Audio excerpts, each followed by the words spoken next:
There are a lot of really bad arguments for why we shouldn't have a system like Medicare for all. But one of the worst is that, yes, we could institute a system and it would produce better results for the American people at a lower cost, and it would make sure that everyone has health insurance, but those undocumented immigrants might use a little bit of it. That's the worst, I think, and yet that is what Republican Debbie Lasco brought up during the Medicare for All hearings, as you see.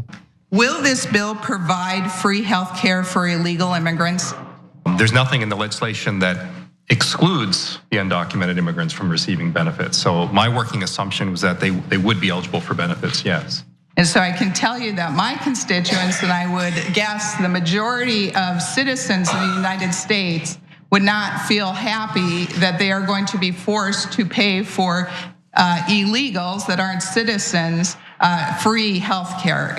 Regarding undocumented immigrants, we're already providing care for them for free in the most expensive way possible. They're coming to the ER because of that 1986 law signed by Ronald Reagan, and they're getting care and no one can stop them, and it's the most expensive place to get it. Medicare for All would provide such that these patients who are already getting care would just get that care in a more fiscally responsible way. Most people in the United States are not going to voluntarily want to be paying for illegal immigrants free health care.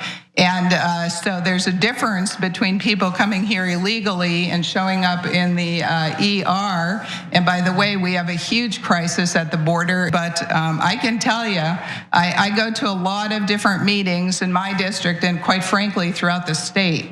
And there's not going to be anybody happy about paying their taxes for free health care for illegal immigrants. But it's not about ideology. We're already doing that. The only difference is we'd save money in doing the same thing that we're doing now. Well, we can debate this. Obviously, we disagree, but I can tell you I've heard loud and clear from people consistently they do not want their taxes going to pay for free health care for illegal immigrants. And they can take it up with Reagan. Yeah, well, there's two different things here. She is representing a certain percentage of the population that really thinks, no, I don't care, let them die. I'm not gonna pay for the illegals. So she's not alone in that. I believe her that not all of her, and I would venture to guess not a majority, if you really explain the situation to them, not a majority of her constituents, but some percentage of her constituents would say, yeah, let them bleed out, I don't care, right? But there's a second part of it, which is just facts. He says, no, but we already do pay for their care because we don't, as a society, we decided in the Reagan administration that we're not going, if they get shot, for example, or they break their leg and they're bleeding, we're not going to let them bleed in the street. They can get care right now. It's just the most expensive kind of care. Yeah. And she's like, we can disagree on that. No, we can't disagree on that. You're wrong on the facts.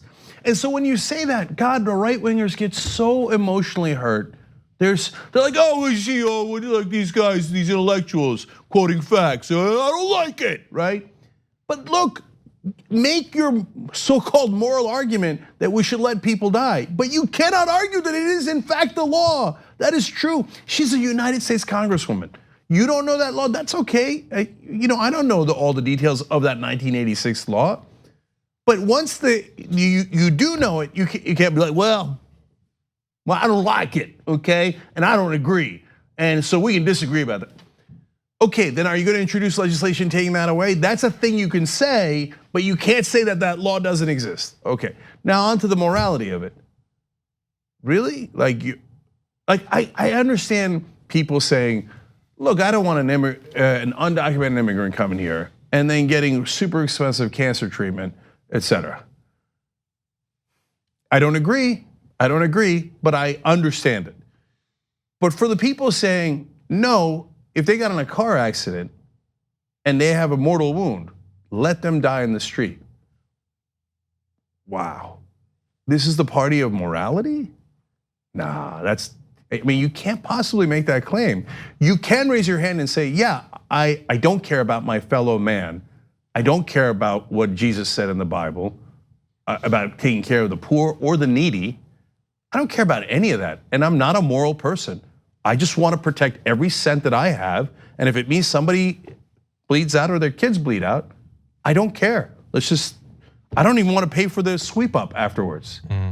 but you can't claim you're a moral person. That was Dr. Farzan Navi, by the way, who was rightly laying out the facts.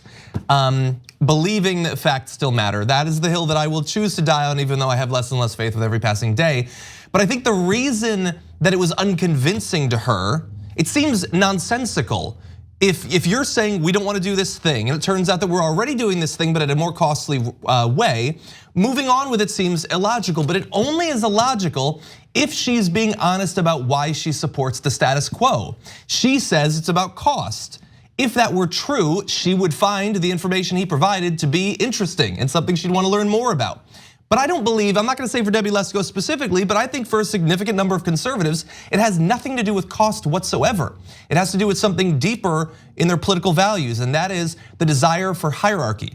Because while the current system where they go to the emergency room is certainly more costly, that doesn't mean from the point of view of someone who believes in like sort of stratifying society that it doesn't have benefits. It does have some benefits. Yes, they can come in the emergency room and be saved if they're shot. But in most cases, they will suffer more beforehand. They'll deal with chronic illnesses and things like that won't be taken care of in an emergency room. They will suffer, and even when they do go, they will be stigmatized in going. They have to go to the emergency room, even for things that don't normally require that. And so at every step along the way, even if they get care, and even if it costs more, they still are made to feel like an out group. They're made to feel lesser than those that we deem it okay that they have health insurance in the first place.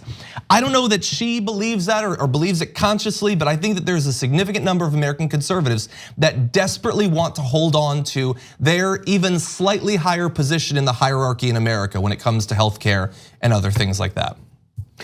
Yeah, and meanwhile, ignoring the root cause of the problem. So did you get any sense from that Congresswoman that she cared to pursue information, knowledge? They're having hearings, this is not a vote, they're having hearings. Hey, I wonder what the cost is. I wonder what the laws are. I wonder what we should do. Did you get a sense of inquiry? No, because no one has changed their mind in Congress in decades. Yet on cable news, we have these pretend conversations about what does the honorable gentleman from Connecticut think?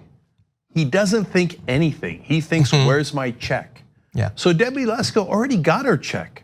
And she very likely got paid by all those same industries that are affected by this legislation. Since she already got the check, she's not interested in your facts. And she's not interested in your morality. The check cleared. Yeah. This is a sick, sick system where we allow legal bribery of people like Debbie Lesko. You gotta get the money out so we can actually have representatives that represent us, the people. You wanna do that? wolf-pac.com/join. Get into the fight, make a difference. Be like Adi Barkan. I mean, have you ever seen anything more courageous? A person suffering from ALS goes all the way to Congress and he says, there's nothing more valuable than time. There's nothing more valuable than time. And I'm sitting here thinking how many days I got left with my kids. And I'm here trying to help others because we have got to fix this system. So whether it's Wolfpack or it's Medicare for all rallies and groups, etc., whatever it is, by God, join and get involved. Otherwise, we're never gonna fix this corrupt system. Thanks for watching this free clip of the Young Turks. Don't forget to become a TYT member today. For more exclusive content, join now at tyt.com/join.